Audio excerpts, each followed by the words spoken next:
Welcome back, everyone. Oh, I'm sorry.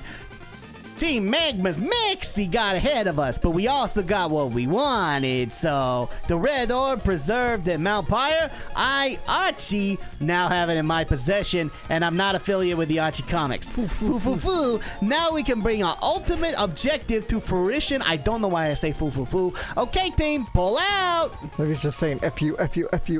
That's what I'd like to imagine. Oh no, this cannot happen. Not only the blue orb, but even the red orb has been taken. We suck as caretakers. Yes, you do. The blue orb and the red orb must never be separated. They belong together. That way we can smooch them like action figures. What are those men trying to do with the two orbs? Oh yes, was it Team Magma who came and took the blue orb first? I don't remember, I farted. Oh, okay, honey. Well, in their haste, they left this behind. I couldn't imagine what exactly it could be. I would like you to have it. Perhaps it would be useful in some way. Oh, okay. What could that possibly be? Oh, the magma emblem. Now, we put away the magma emblem. This is actually how you get into the Team Magma hideout. And Drak should have remembered this, but instead he went for Team Aqua first. So I'm just going to go ahead and warn you guys in advance. This is a high place where one can see all of Hoenn. The disembodied spirits of Pokemon must find solace here. That's why it's a scary place. Is it coincidence that you're here? Well, you hear out my tale. It happened long ago, in a galaxy far, far away. The world was racked by ferocious clash between Pokemon of the land and the Pokemon of the sea. It's like Digimon Season 4. The Pokemon of the land raised mountains and created continents. The Pokemon of the sea raised huge waves and carved out oceans. You can't carve out an ocean, but hey, whatever. Their fierce duel raged without end. The world was engulfed in massive infernos and vicious storms that canceled each other out. It was actually kind of nice. The blue orb and the red orb brought an end to the calamity. Ganon. Light poured from the two orbs and becalmed the enraged adversaries. You know, Ganon. The pair, made docile, dove deep into the sea, where eventually they would play with their G.I. Joes at each other's ends of the sandbox. Basically, if you want the actual lore here, they're talking about the Pokemon, is it Kyogre or Kyogre? Kyogre and Groudon. And how they were basically embodiments of the land and the sea, and they went to war and eventually said, I don't like you anymore, and then went into dormancy. It's a Shuppet. And it is a Shuppet. Too bad it's also not dead, because I ran away. But it is dead because it's a ghost. It is technically dead because it is a ghost. Logic. But it doesn't have a skull, so it can't recite Shakespearean quotation. No, it cannot. And and you want to know what it also cannot do? What? Make penis jokes. Why? Because what's that thing at the top of its head? Penis. That's the way it goes, people. Penis. So yeah, the next little bit of this episode is going to be me going through Mt Pyre, because you actually can get some pretty decent rewards in here, including the TM for Shadow Ball. Shadow Ball. Ball of Shadow.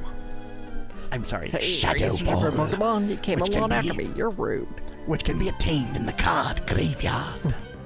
We have to find more and more ways to interject Bakura, because Bakura's funny. He's Bakura.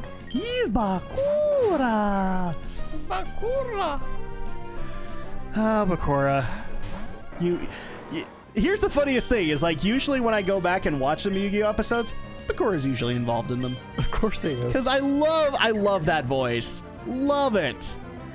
I don't know how many times I've gone back to like the duel with Yugi on the airship. So you like the Yami Bakura voice, yeah? I like the Yami Bakura, yeah. No, the original Bakura, not really on board with. You don't like British Bakura, you just like Yami Bakura. I like Yami Bakura, where he's British villain, roughly.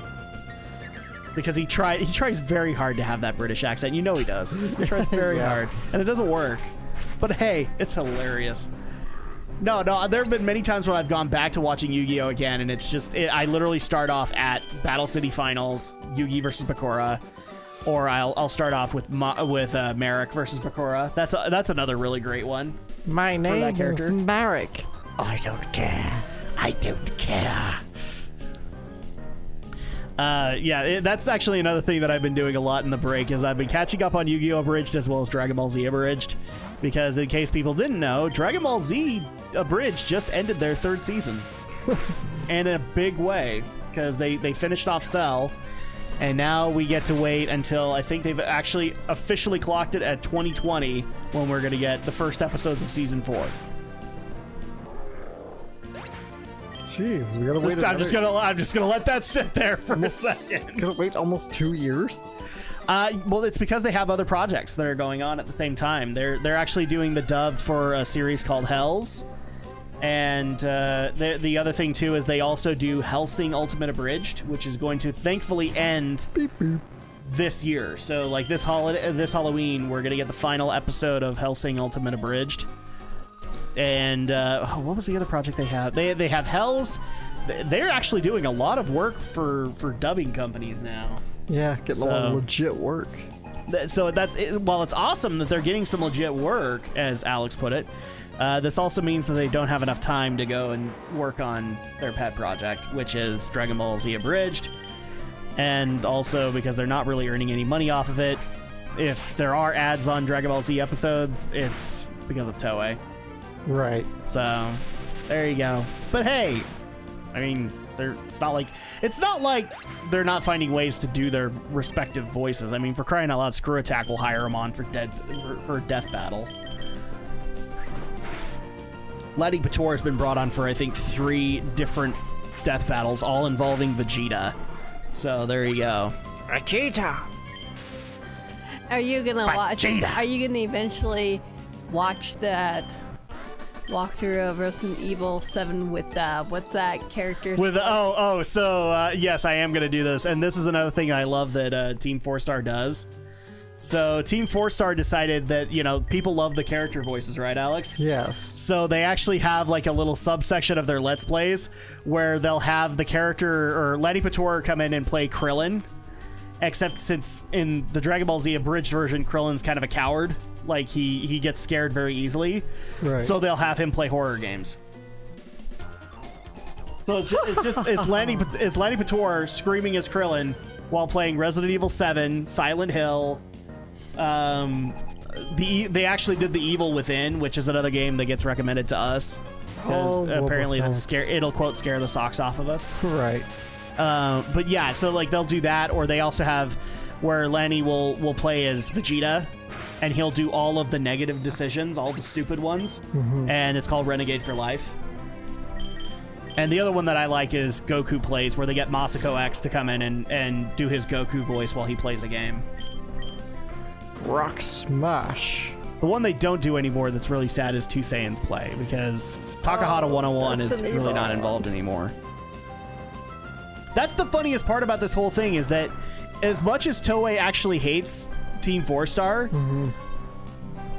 Takahata 101 is technically, I think it's either Xenoverse 1 or 2, but he plays Nappa in it. Right. I think. It's either Nappa or Cell, one of the two. He plays him. So the Dragon Ball Z abridged guy plays him. Nice.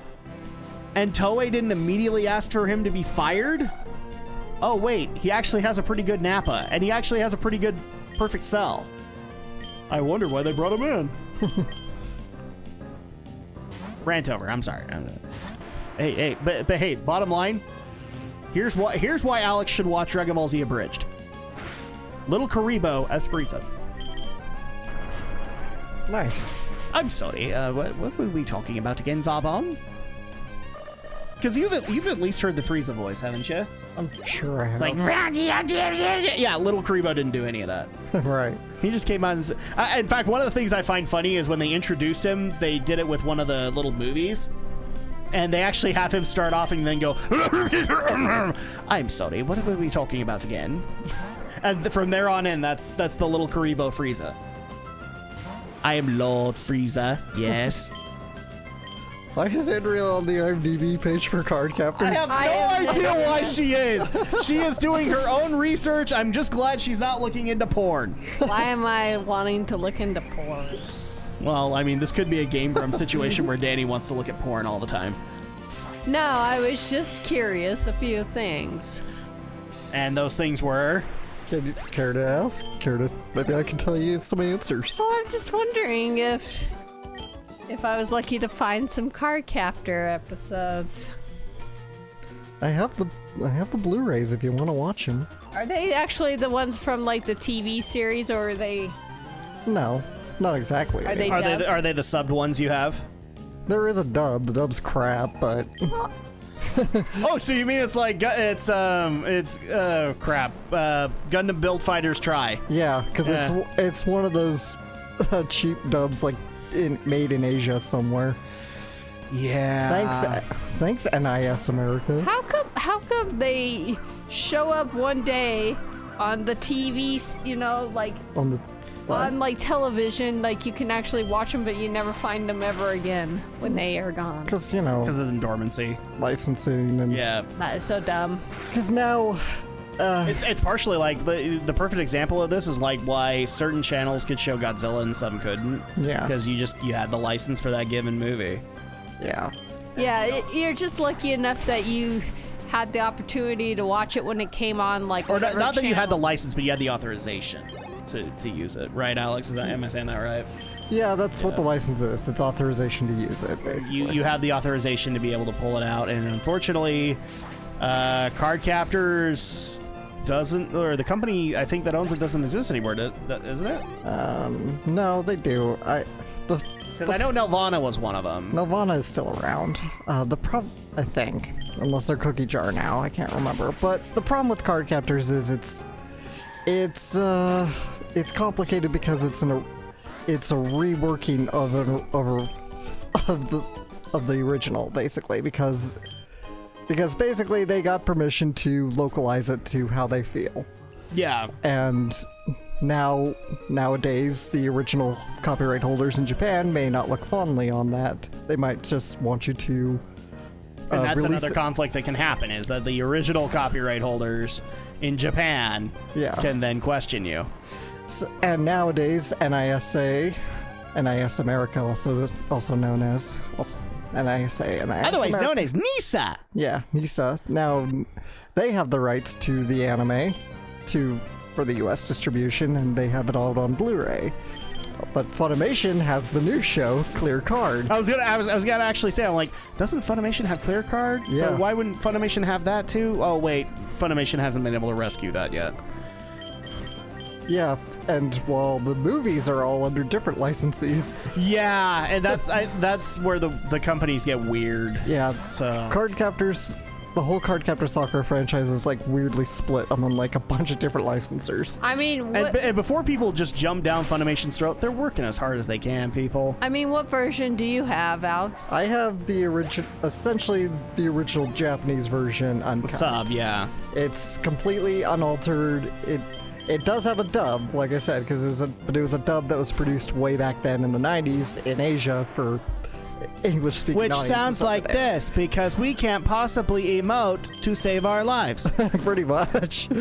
And yeah, so it's uncut. The scenes are all there intact. The episode order's all there, so it's all 72 episodes. Yeah. Not 72, just 70 episodes. Yeah. And I mean, I guess I could borrow it and watch it, but I just wish I didn't have to listen to the Japanese one. well, again, if you want, I won't stop you from listening to the English version. It's not good, but No, it's fine. I don't get it. Viz Media went to all the trouble to relicense the original Sailor Moon, redub it on top of Sailor Moon Crystal, but Oh, they own Crystal too, don't they? yeah, Yeah. on top of Crystal. It's like, you know, it could have been easy enough for Viz to just pump out a simple, okay, the original is sub, but we'll dub Crystal. But no, they actually went to the trouble to redub the original Sailor Moon. I might actually need to send you this YouTube video, but somebody actually did make an argument that apparently the reason that they couldn't do that was because Viz was in the arguments at that point for the rights to Inuyasha. I don't know about if that's right or not, but I'll see if I can track down the video and you can see their argument, because that doesn't make a whole lot of sense to me, since Inuyasha I don't think started until like, maybe it started animation in like late 90s, but it's like it's considered a 2000-esque series. Right. So that doesn't sound to me like that's right. I mean, Viz could have been in talks for that, but I don't even think it was conceptualized at that given moment. Yeah. Wasn't that fun when we were borrowing all those copies from, was it Jin? And we were watching the Inuyasha series. Yes, my buddy Jin. He had the seasons, and I think he had all the way up until the final act, and he actually, I think to this day, has still not seen the final act. He refuses. I'm surprised. He refuses? He refuses. Why? Just because he's worried that they'll wreck it. Well, eventually, that's like the... I've even told him, no, that they're fine. They're fine. I actually like the way it ended. It ended nice, and you can complete the series. But then again, you're also talking to the guy who refuses to watch Dragon Ball Super, but then wants to ask me about, okay, what's this blue-haired Vegeta I've seen? How about you watch the series and see? No. What about this Dragon Ball Fighters game? Yeah, you should totally be playing it. I don't know. What other things did he refuse to play or watch or whatever? And Oh, the list is long. I'm not even going to go into that too much. Frankly, I don't even know if we should be bringing up Jin, because I don't think I've actually brought up whether or not I can bring up his name. So okay, well then we'll end it there. We'll end it right there. Yeah. So now, we'll try and find a way to interject every time the name Jin has been said. It'll be Ashley. We're here to drop off Ashley. Ashley. Ashley. Yes. Yeah. There you go. Because I was saying actually a lot last night, so same diff. That's the way that goes. But here's the funniest thing is, like, I actually you brought up Funimation, and I've actually complimented a lot of the stuff they've been able to get over the last few years, especially this year when they finally landed the rights to Cowboy Bebop the movie. Yeah. Which I've never seen, by the way. I've never seen it either. I've never seen it, and I literally want to watch it. I'd watch it on Verve, but that's the way that goes. I don't even think it's streaming there. No, but you can secure it. And actually, you were the one that brought this up, is that I should be paying a lot of money to Funimation this month, as Witch Hunter Robin is being re-released by them. That's right. And I'm so happy about that. I should get that too. I want to see that. It's good. It's like, I mean, it's the closest thing to Japan ever getting to the X-Files, which isn't that close, but it's still a great series with a lot of really great conspiracy theory kind of stuff happening in it. I recommend it wholeheartedly to people, and obviously I've got to have a copy because my dad loved it. It's literally the only series my dad legitimately loved. So I've got to own it so that I can go and cry to it. But actually, the other thing that's funny about this, Alex, is that we shouldn't be talking about anime. But we're playing Pokemon. Yeah, but we shouldn't be talking about anime. Why not? Because apparently I have to give you my anime card. Oh, yeah. And for those who are a little confused about that, and I know on the podcast I didn't explain it very well, somebody decided to come out of the woodwork and tell me that since I haven't watched a modern anime in forever, they apparently missed the point where I watched Food Wars. Food Wars. Ace Attorney. Ace Attorney. Or, I don't know, Boruto. Oh, wait, sorry. That one got addressed. Boruto and Dragon Ball Super, because those don't count. Are you talking about Food Wars? Is that an anime that you're trying to get your niece into? Yes. And I didn't have to try very hard. She's totally a Food Wars fan. Oh, gosh. But, yeah, so, like, because I haven't watched any of these modern series that I totally just listed, and the last newest thing that I ever watched, according to this person, was Cowboy Bebop, I can no longer call myself an anime fan. Because I'm not one. Because I'm not watching modern series. But you are watching modern series. And personally, I think that you're just pissed off that I said bad things about Scum's Wish and Citrus. Is it? Is it really? Is that the reason? I think that's the reason. I don't know. But that's the thing. Yeah, I've watched stuff since then. I watched stuff in the 2000s.